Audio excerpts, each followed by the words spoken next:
Hi friends, আমি অর্পিতাস চ্যানেলে সবাইকে অনেক স্বাগত আর অনেক অনেক ভালোবাসা। আজকে ছোট্ট একটা পাবদা মাছের রেসিপি নিয়ে এসেছি। আশা করি সব বন্ধুদের খুব ভালো লাগবে। আর সবাইকে রিকোয়েস্ট করব ভিডিওটা শুরু থেকে শেষ অবধি দেখার জন্য, একটা লাইক, সাবস্ক্রাইব, কমেন্ট করে আমার পাশে থাকার জন্য। এর মধ্যে ভেটকি আর পাবদা সবে বাজার থেকে আনা হলো। দুটো মাছই ধুয়ে সেপারেট করে নিলাম। এবার পাবদা মাছটা আমি রান্না করব।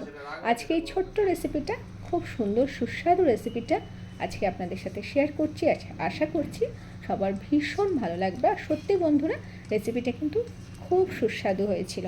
পাবদা মাছগুলোকে খুব ভালো করে আমি ধুয়ে নিয়েছি প্রথমে, তারপর একটু জল ঝরিয়ে অল্প নুন, অল্প হলুদ দিয়ে ভালো করে মাখিয়ে নেওয়ার চেষ্টা করছি।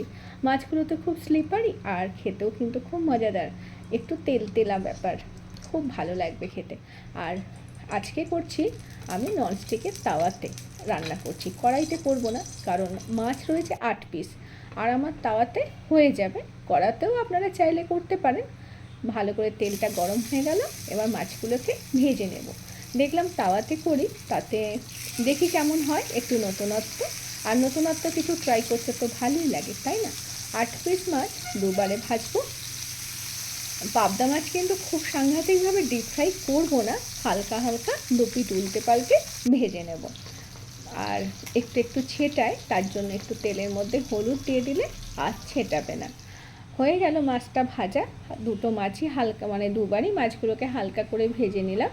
এবার এর মধ্যে দিয়ে দিলাম তেল, যে তেলটা ছিল সেই তেলটাই রয়ে গেছে। ওই তেলটার মধ্যে দিয়ে দিলাম কালো জিরে ফোড়ন। আর তেলটা প্রথমে থেকেই একটু বেশি করে দিয়ে রেখেছিলাম। আর এখানে 2 চামচ সাদা সর্ষে আর 1 চামচ লাল সর্ষে বেটেছি। আর আমি যতটা ঝাল খাবো সেই পরিমাণ কাঁচা লঙ্কা বেটে নিয়েছি। আর কিছু দিতে হবে না। ওই তেলের মধ্যে ফোড়ন দিয়ে, ফোড়নটা হয়ে গেলে তারপর সর্ষে বাটাটা দিলাম।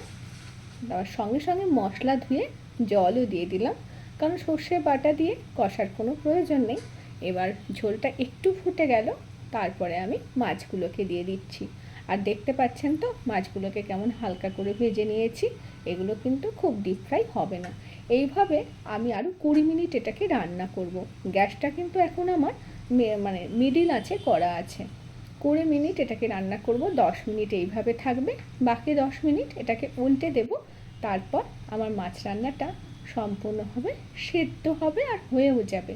আর পরিমাণ মতন আমি নুন দিয়েছি আর হলুদ দিয়েছি। আপনারা আপনাদের স্বাদ মতন নুন হলুদ দেবেন।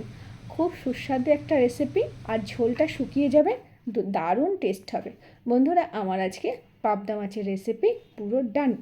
কেমন লাগলো ভিডিওটা অবশ্যই আমাকে কমেন্ট করে জানাবেন কেমন।